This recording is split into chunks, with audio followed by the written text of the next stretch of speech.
Ya, jóvenes, vamos por nuestra clase número 2, clase virtual número 2, en donde vamos a comenzar a estudiar y a repasar algunos conceptos que espero que ustedes recuerden, y si no lo recuerdan, bueno, esta es la idea de hacer un repaso. ¿Ya? Hasta el momento nosotros hemos visto básicamente los conceptos de equilibrio en 3 dimensiones para calcular fuerzas, ciertos vectores. Ese era nuestro inicio. Calculamos vectores y hicimos equilibrio en 2 y en 3 dimensiones, utilizando básicamente nuestras 3 ecuaciones para 3 dimensiones de sumatoria de fuerza en X, sumatoria de fuerza en Y, sumatoria de fuerzas en Z, ¿cierto?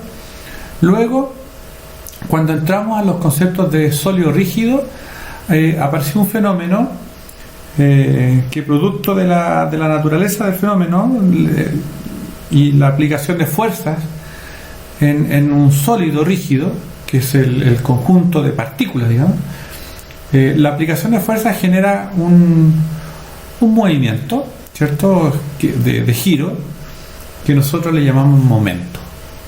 El momento, por definición, era una fuerza por un brazo, ¿ya? Para calcular el momento, nosotros vimos 2 métodos, uno más utilizado que el otro, pero eran 2 métodos, uno vectorial y uno escalar.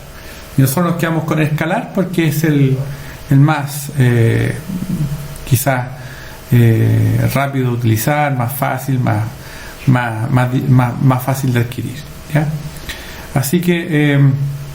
pero eso nosotros lo hicimos básicamente para vigas o marcos donde la fuerza aplicada era un vector, una fuerza puntual. ¿Qué representa una fuerza puntual para nosotros en la construcción, en la ingeniería?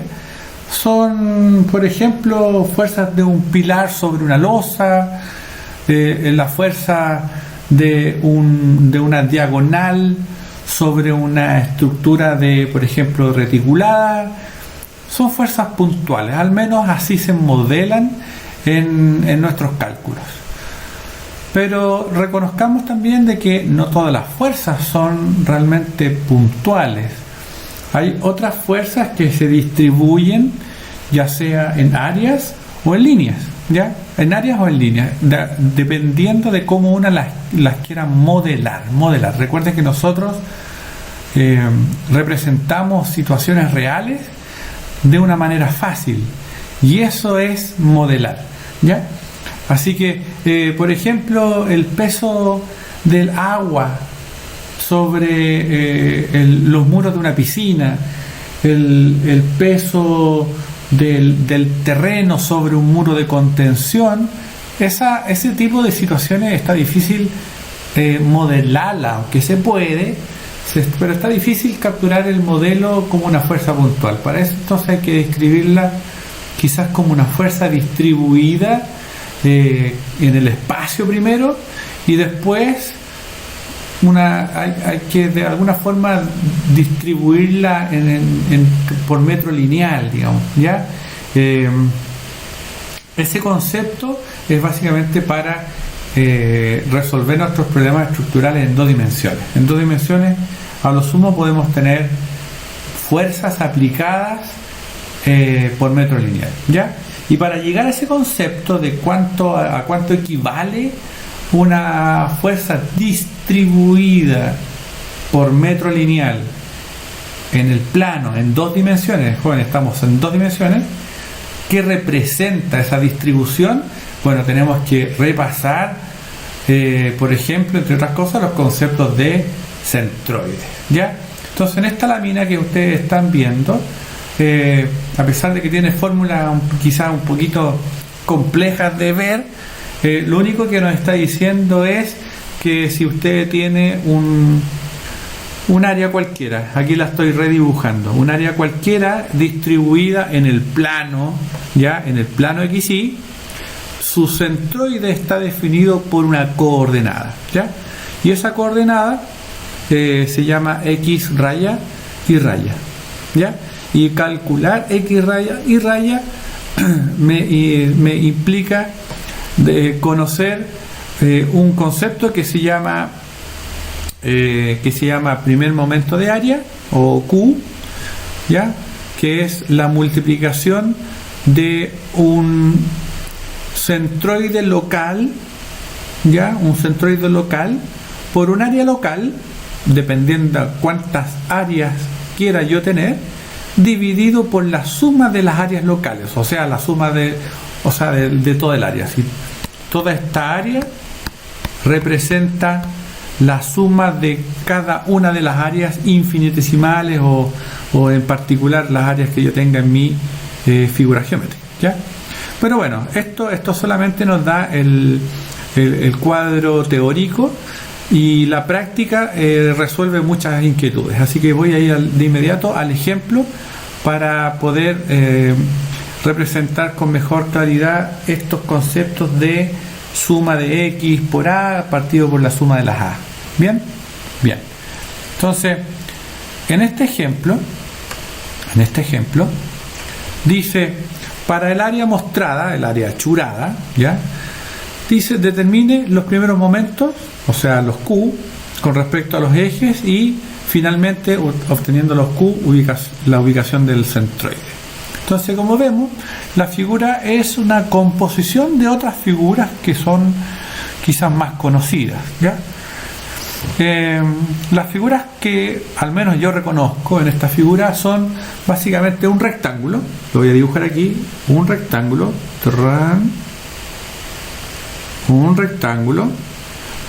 ¿ya? Un triángulo, un semicírculo y un círculo. Ahí está. Entonces, fíjense que esta figura, por muy compleja que al inicio se veía, es una composición de figuras geométricas más conocidas, ¿ya? Entonces, en la primera columna, aquí, o la segunda columna, ustedes van a calcular el área de cada componente. El área de cada componente. El área en rectángulo, lado por ancho, el área de un triángulo, base por altura dividido en 2, el área de un semicírculo, esto es pi r cuadrado medio o pi d cuadrado octavo, como lo quieran ver, y el área del círculo, su correspondiente valor geométrico, ¿ya? Ojo, el valor del círculo tiene un valor negativo, ya que estoy tratando de descontar el área que no está churada. Bien, por eso tiene un valor negativo. Bien, finalmente, al final de la columna de las áreas, sumo y reconociendo de que esto está en milímetros cuadrados. Bien, bueno, la siguiente columna me dice ubique los X raya de cada componente. El X raya de cada componente se refiere al centroide de cada componente. Entonces, la idea acá, jóvenes, es que hay que considerar de que al menos ya sabemos reconocer los centroides de figuras geométricas conocidas, ¿ya? Por ejemplo, el centroide de una figura rectangular de lado A y base B está justo en el centro. El centroide está justo en el centro, o sea, está a B medio de ese lado y está a medio de ese lado, ¿cierto? Ahí está el centroide de una figura rectangular de lado AB. Bien, eso, jóvenes, espero que ustedes lo sepan. También espero que sepan que el centroide de un triángulo, cualquiera que él sea, el centroide que está aquí, ese es el centroide, está al tercio de su lado, así que si este lado vale B y este lado vale A, entonces esta altura aquí vale A tercio Y esta distancia aquí vale b tercio. ¿Ya? Ahí está la coordenada del centroide de un triángulo. Del círculo es más que evidente, y quizás la del semicírculo sea un poco más compleja, pero de todas formas están todas tabuladas y son fáciles de calcular. Bien, entonces las columnas X raya e Y raya son las coordenadas del centroide de cada componente.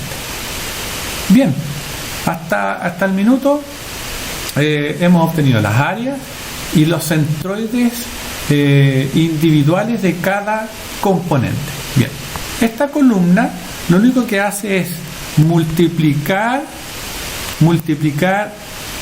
esta columna con esta columna. La multiplicación de esas dos columnas va aquí. Y de la misma forma, esta columna que está aquí hace la multiplicación de esta con esta para allá.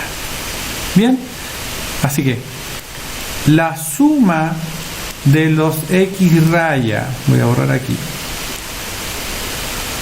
la suma de las X raya por A y la suma de las Y raya por A están como definidos como Q. Mira, la suma de los X raya por A y la suma de los Y raya por A están definidos por los Q y QX. Así que eso resuelve la primera pregunta, o la primera parte de la pregunta, que dice determinen los momentos con respecto a los ejes X e Y, ¿ya? Pero hasta el momento no hemos podido ubicar el centroide.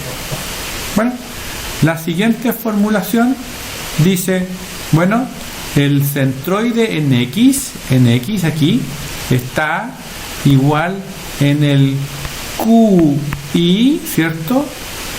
En el QI sobre la suma de las A. Y afortunadamente ya tengo esos valores. Aquí está QI y aquí está la suma de las A.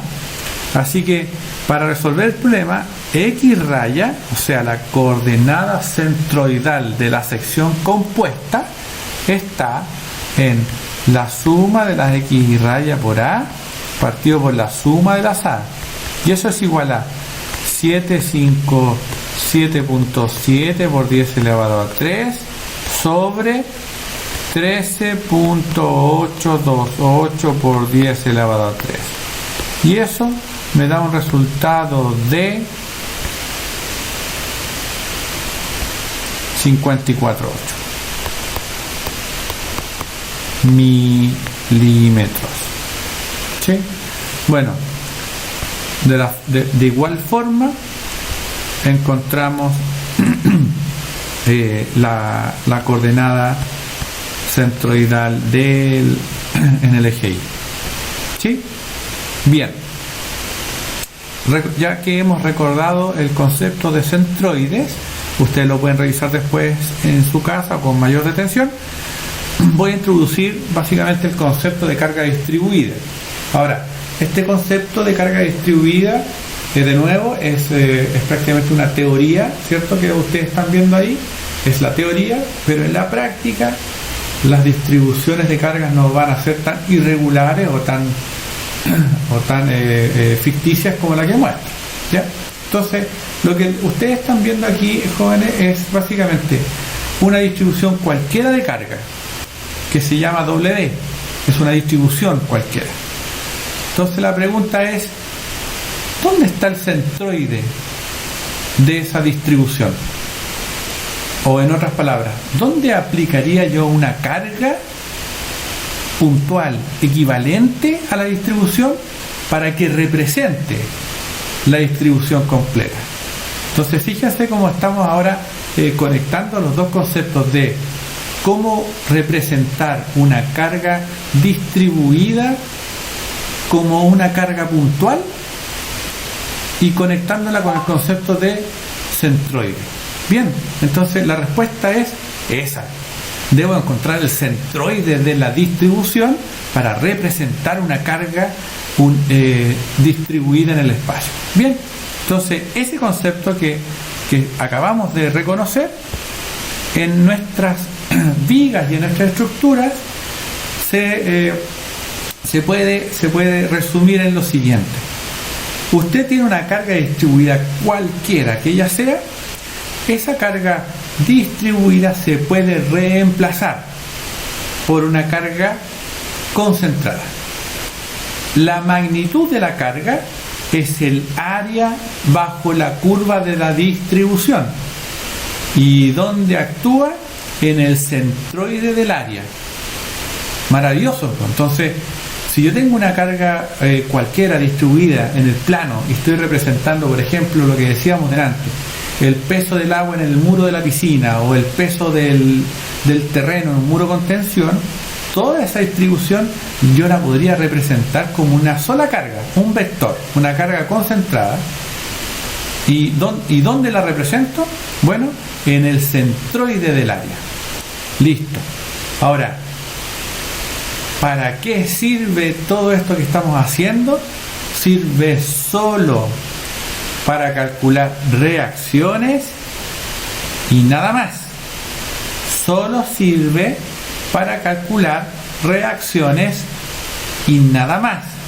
No servirá para calcular fuerzas internas o deflexiones. ¿Ya? Eso que dije al final nos vamos a dar cuenta cuando ya entremos de lleno al análisis de vigas o análisis de marcos. ¿Ya? Hasta el momento nuestras cargas distribuidas solamente nos sirven para calcular reacciones. ¿Listo? ¿Cuál es la gracia de este método, jóvenes? La gracia es que las cargas distribuidas que tenemos en la vida cotidiana no son variablemente distribuidas, no son funciones, son prácticamente cargas uniformes, ¿ya? Y si son cargas uniformes, yo las represento como un rectángulo.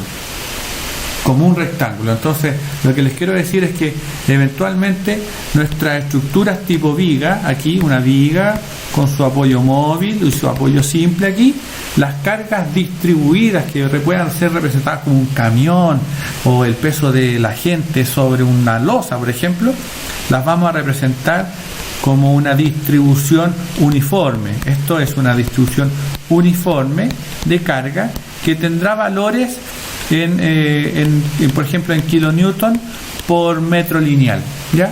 Son cargas por metro lineal y tienen un valor, por ejemplo, de 50 o lo que sea, ¿ya?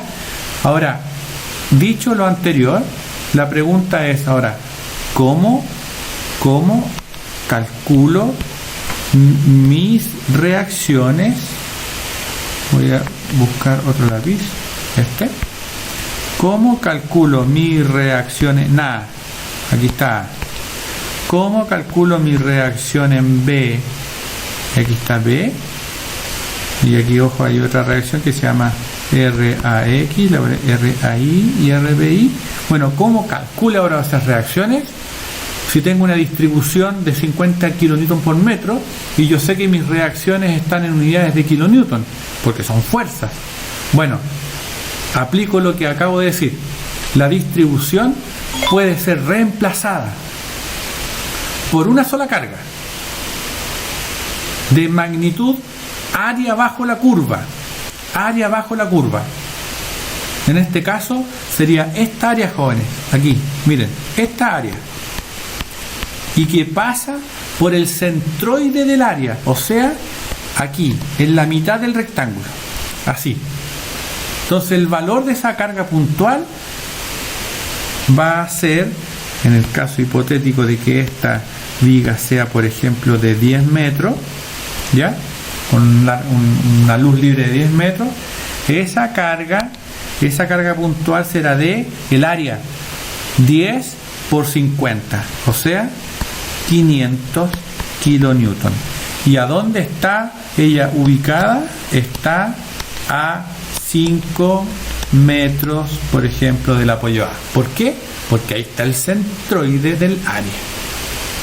Y yo, reconociendo de que ahora esa carga distribuida se puede reemplazar por una carga puntual, solamente me queda hacer equilibrio en X, equilibrio en Y y equilibrio de momento para poder calcular mis tres incógnitas.